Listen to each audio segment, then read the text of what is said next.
Hi everybody, this is Dr. Kaushik Sengupta. I am the online MBA program director at the Zarb School of Business at Hofstra University. I'm also a professor in the Department of Management in the Business School. And I have with me Jeff Mon. He is the interim director of all graduate programs for the Zarb School.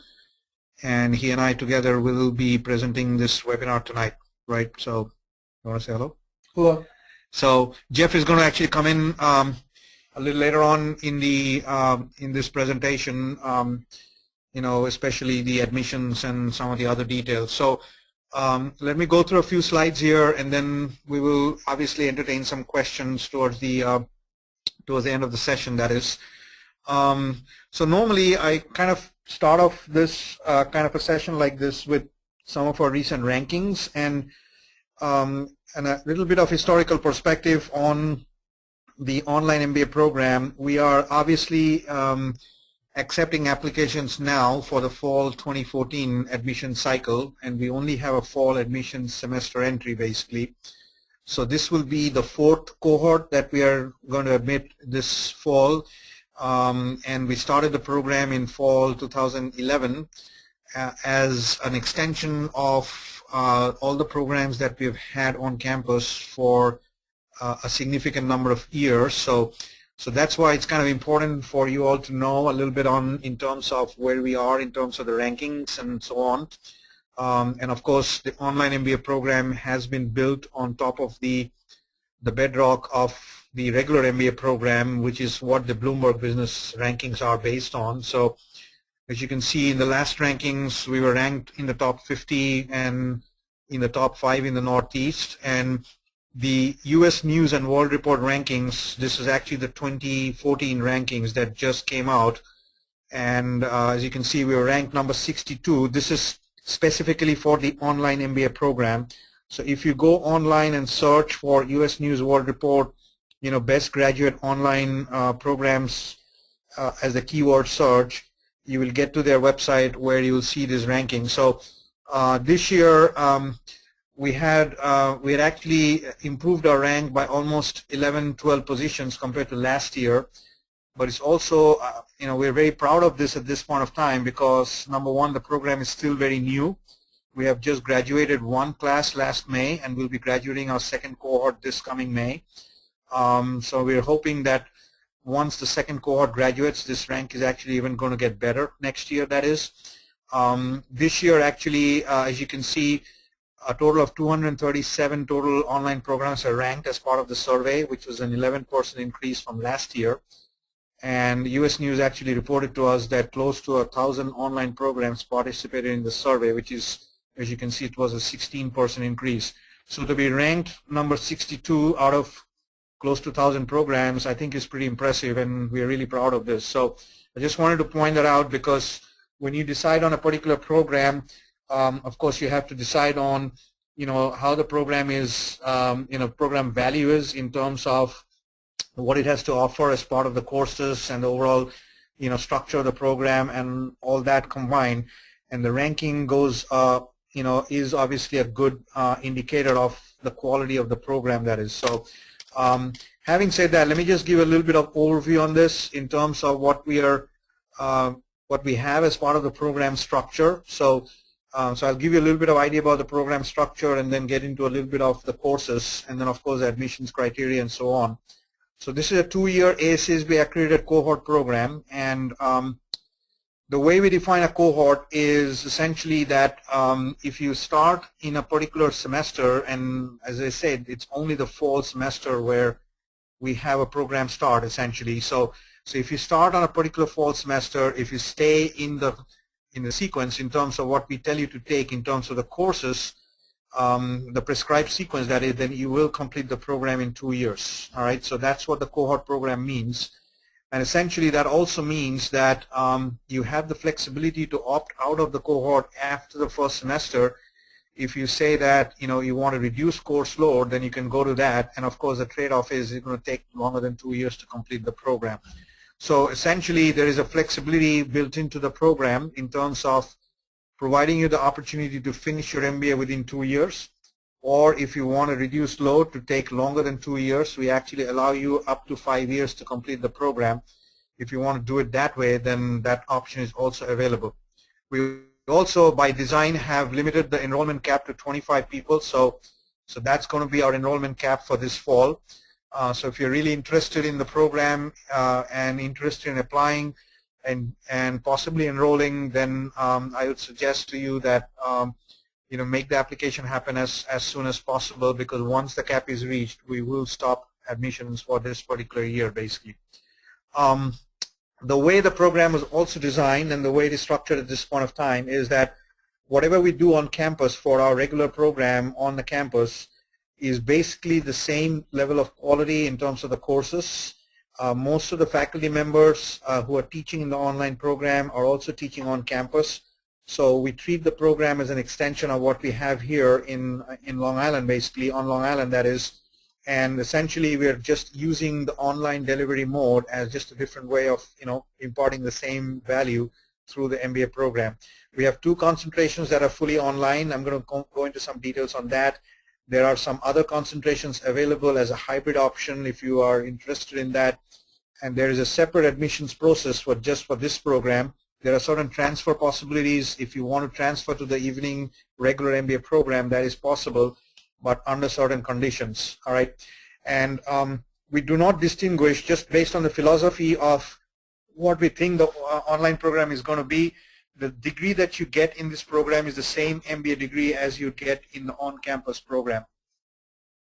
So there is no distinction as such that you're doing an online MBA degree, because we just feel you're getting the same degree, except the delivery mode is online. So they are not different courses. They are the same set of courses, except for the 2 concentrations, which are actually very specific to the online program.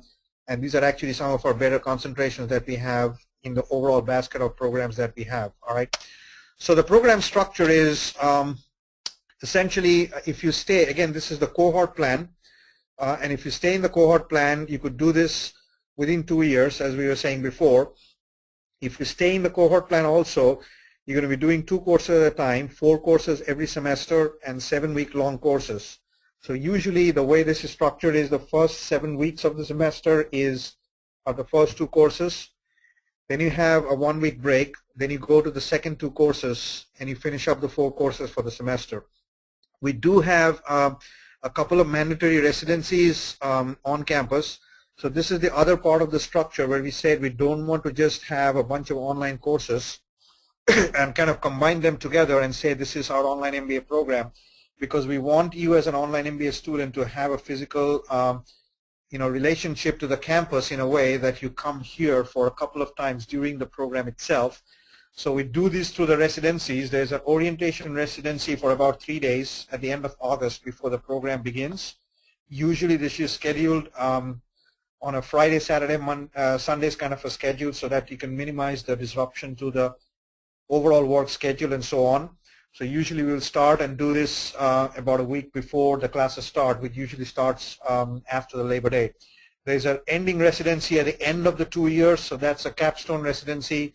And there are additional optional 1-day on-campus sessions that are held at the beginning of each semester. And incidentally, the 2 cohorts that are going through the program, the fall 2012 cohort, they are in the second year of the program. Actually, they'll be finishing up this May. And the fall 2013 cohort, who started last fall, they were both on campus this past Saturday for this 1-day residency. All right.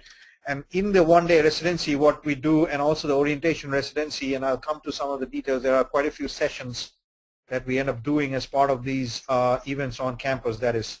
We also have the Global Practicum, which is an international trip.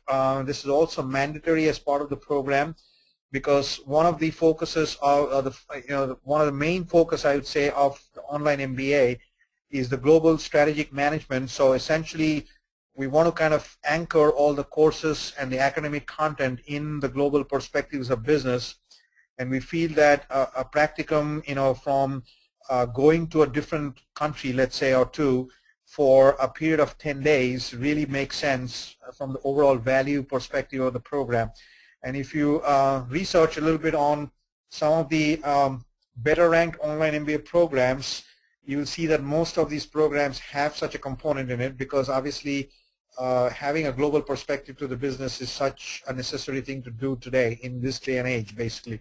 So you can see there are a few components where we would need your presence basically on a face-to-face setting.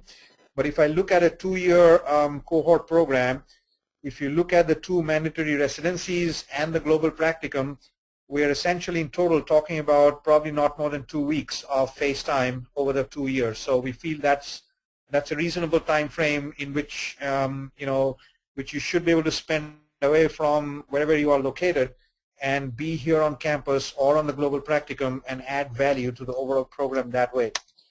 So the courses are all online other than these residencies. You're obviously saving on your commuting time.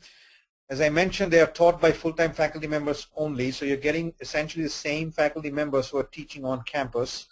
And we call these courses as asynchronous courses. And what I mean by that is we're not, for the most part, asking you to come online during a particular time of the day or day of the week. The courses are all asynchronous, which means the materials are available to you online, obviously, and you can do the work depending on your own schedule, understanding that there will be deadlines throughout the week for the course, because many are actually, all of the courses have a lot of interactive components in them. And what we try to do is interact in the sense of you're interacting with the rest of the class, you're interacting obviously with the professor, there will be certain group work involved in many of these courses, so there will be deadlines during the week which you have to meet, obviously. But beyond the deadlines, you can decide on your own schedule if you want to work on it every 2 hours in the evenings or so on, or if you say, okay, I have time off from work on a certain day of the week, and that's when I want to get through most of the material. As long as you're meeting the deadlines as per the course requirements, then you should be okay doing that. It's the same rigor and content as on-campus courses. Remember what we said, each course is 7 week long. This is usually half the time of what we have in a semester-long course, which is about 15 weeks long. So just because it's half the time doesn't mean we're cutting out any content. It's actually the same content and rigor that you'd get. It's quite a rigorous program because you're going through a semester-long course in essentially half the time. But because you're focusing on 2 courses at a time, it has worked out for the most part for any of the current and former students, that is. So the courses are all completely online. There is actually, because of the structure of the asynchronous structure and and the fact that you have the 7 week time period to go through a course, makes it quite flexible for most people to figure out what's the best time of the day and day of the week when they can get through the material. So again, based on experience from the past 3 groups, for the most part it has worked out okay for I would say all the students that are in the program, with the understanding that there is a significant amount of rigor and content that are delivered in these courses, that is. So when I say the courses, the components are mixed here. As you can see, there's a combination of a lot of multimedia components, audio and video lectures. The discussion forums with the rest of the class and with the instructor is very, very interactive. Usually we do some case discussions in quite a few of these courses. Some of the professors use a collaborative session, and when I say collaborative session, it means a live session where we might get together as a class for about an hour during the week. And so in the overall scheme of how much time you need on a course, the one hour per week or so on the live component is really a very small component of the overall asynchronous nature of the course, that is. And if we do that, then again, depending on what the professor may want to do, sometimes we end up discussing cases, sometimes we discuss concepts, but essentially it gives you a forum to kind of come together as a class for that about 1 hour or so during the week and so on, or sometimes during the weekend, depending on how the schedule works out. We use a lot of features like wikis and blogs through the course management system that we use. Of course, submission-wise, assignment-wise, there are individual papers, group papers. People actually do presentations online using some of the tools that we have. There is a significant amount of work that is part of the group work in some of these courses, and there are some tests and quizzes which are done on a regular basis. So you can see if you look at the entire list, it's pretty comprehensive in terms of the course content and some of the different features that are used. And I would say across the the number of courses that we have in the program. That is, if I look at this list, most of the courses are actually using, at some of these features obviously, and most of these features, if I look at all the courses across the program, that is. So let me come to the orientation residency. As I said, it's about 3 or 4 days on campus over a weekend in August. And there's quite a few things we end up doing over these 3 or 4 days, which is why we make this mandatory for everybody who's going to join the program in the fall. You get introduced to the program. You know the success factors in terms of what it takes to succeed in a rigorous program like this. Obviously, if you have not done online learning before, you get to know a little bit of the online pedagogical approach. You also get to meet the faculty who are teaching the courses. And usually what we end up doing is we schedule about a 1-hour session with each faculty member that's teaching the courses in that particular semester. So this becomes kind of the introductory session for that particular course. You meet all the other faculty teaching in the program, senior administrators, and so on. One of the things, as I said before, is we kind of value the fact that we do have an on-campus kind of a service-based program here on campus. And we want to obviously make everything that the regular MBA students on campus have to the online MBA students. So you do get an introduction to career services. We do have a dedicated group for the Zarb School at the graduate level, and they do a session during this residency. So if any of you would be looking for, career services related help and guidance, that service would be available to you. There are a few workshops and interactions with industry executives. And then the other part is obviously you're networking with the alums, understanding overall the systems and policies. And this is the overall, takeaway from the orientation, that you get to network with your cohort. At the end of the 3 or 4 days, you would know exactly who the other people are in the program. So when you go back out of online, you'll know exactly who's the person you're talking to on the computer, basically. All right, so that, given our experience over the past 3 years, this residency has been very, very helpful to the incoming class. So, so obviously that is why it's a mandatory component here. And we would want each student to be here for those 3 days so that you're part of the cohort, you know everybody else, you know the faculty members, and you just are at a much more better comfort level after you've done this 3-day residency before you start the first 2 courses. All right, so just an idea about the orientation residency. The global practicum is another important component, as I mentioned before, and I just want to give you some examples of what we have done over the past couple of years. So the first online MBA cohort that got admitted in fall 2011 went to China in 2012. So as you can see, we visited Hong Kong, Guangzhou, Shenzhen, and Beijing. And we saw some major companies like Walmart in China, for instance, Morgan Stanley in Hong Kong, Lenovo and IBM in Beijing, a couple of other companies in Guangzhou, and this is not the complete list.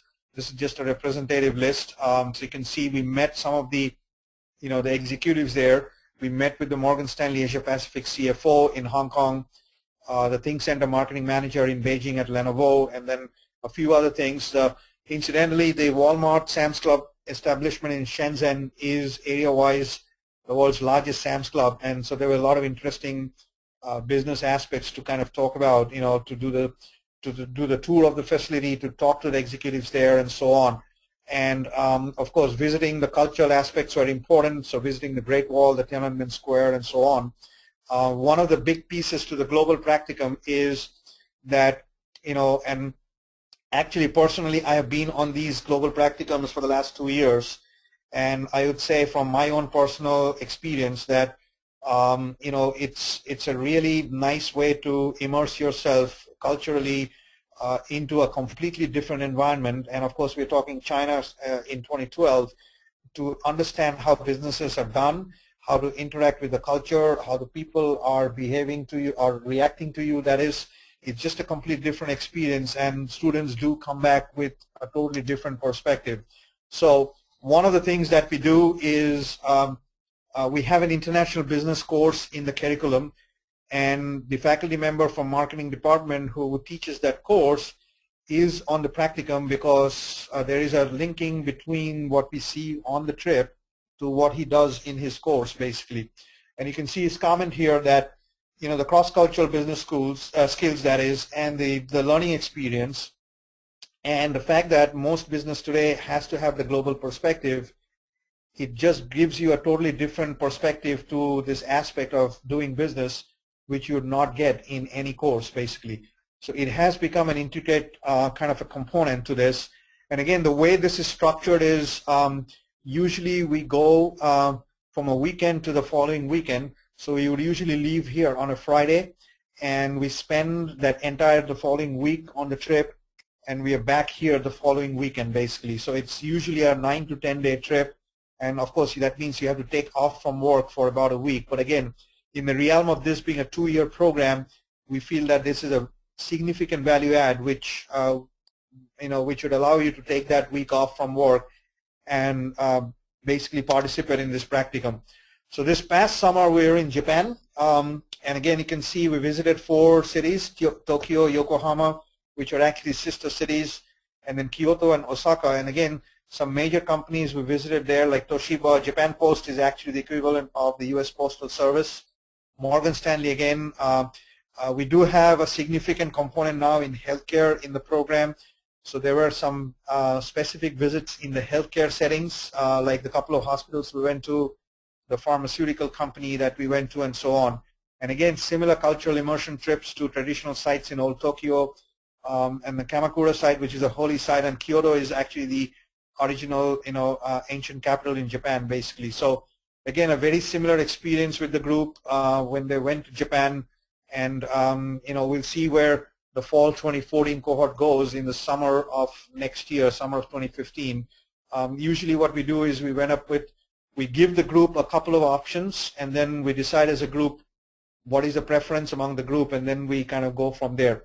So right now the planning for 2014, as you can see, we try to change the destination every year, and we just decided this past Saturday that we're going to be in South Africa for this coming summer, specifically in Cape Town and Johannesburg. So again, this is still being worked on, so there's obviously no photos yet because we haven't been there yet. So, but eventually, yes, when we do make the trip, then there'll be some additional details filled in there. So you can see what we do. The other thing that we have done is going forward, every year that we embark on a global practicum like this, we actually invite the past alums of the program, and I just invited the fall 2011 cohort who graduated from the program last May to kind of join us in South Africa at cost, basically.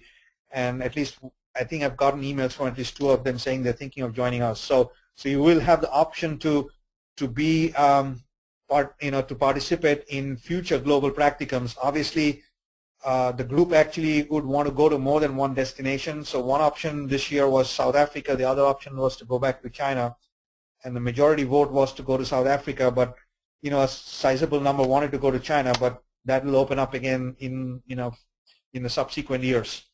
Let me talk about the 2 major concentrations. So one is in strategic business management, and the listing that you see here are the 5 concentration courses in the area. So the way the MBA program is structured is it is a 48 credit hour program, and out of that, and that actually is a total of 17 courses that you have to go through. Of the 17, 12 are what we call our core curriculum courses, all right? And so irrespective of your concentration, you're going to take those 12 courses.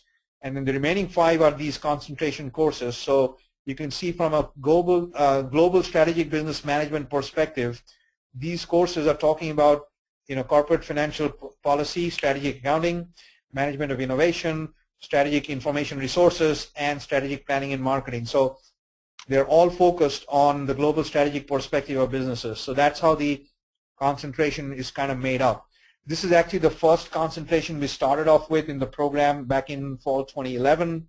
In fall 2012, we started the healthcare concentration, which is in strategic healthcare management, as you can see. And the 5 concentration courses here are multifunctional courses, essentially relating to the recent and upcoming developments in the industry. So there is as you can see, there's a marketing course, there's an HR course, a finance, a legal course, and an IAS course in the area. So again, to give you the perspective, but obviously concentrated in the healthcare industry. Now we also have the option, if any of you would want to take a different concentration other than these two. So we do have offerings in concentrations in finance, marketing, IT, and so on, but these are all available on campus. And since we don't have the bandwidth to offer all of these concentrations online, of course this will only work if you're geographically close to the Hempstead campus in New York, basically. And if you are, then you do have the option to take any of these other concentrations that are available. The switch is allowed under permission and advisement, and you may have to take 5 electives, but one of the electives can be taken online from the online major, but the other 4 have to be taken on campus, which is not a bad deal if you are geographically located close enough to the campus, because usually the classes here on campus meet once a week on the evenings. So it works out, and there's a few folks from the current fall 2012 cohort who are doing this actually. So let me turn it over to Jeff for this particular slide, and since he looks at the admission process more intently than I do, because we actually do a team review of any applications that are submitted for this program, but I'll let him talk to the admission requirements for the program. Okay, so all application materials must be submitted online. So the online application can be found by going to hofstra.edu. There's a button for admission on the main site. Then under that, there's a button that says apply. You would go to graduate, and you're on your way. Students who are applicants who start their online application within 48 hours of this webinar will have the $70 application fee waived. All you need to do to have the application fee waived is start the online application, meaning just entering in your demographic information. If for whatever reason you decide not to complete the online application, there's no penalty. You can just let us know that you're no longer interested, and we can withdraw your information. But on the other hand, if you do want to take advantage of the application fee waiver, again, all you need to do is start the online application within 48 hours. You don't need to complete it within 48 hours. A benefit that we have for the online MBA program is that it is possible to have the GMAT or GREs waived. The GMATs or GREs are required for our other MBA programs. There's very few exceptions in the other MBA programs where it could be waived. Such exceptions would be if you have a PhD, if you're an MD, if you have a JD, a Juris Doctorate, if you already have a graduate business degree from an AACSB accredited school, situations like that. For the online MBA program and the executive MBA program, which is separate, these are the only programs that it is possible to have the GMATs or GRE requirement waived based off of your work experience. What we're looking for is 5+ years of managerial experience with progressive roles. When you submit your application, after we've received all the required application materials, your resume and your work experience would be reviewed. You would either phone in for an interview, or if you're local,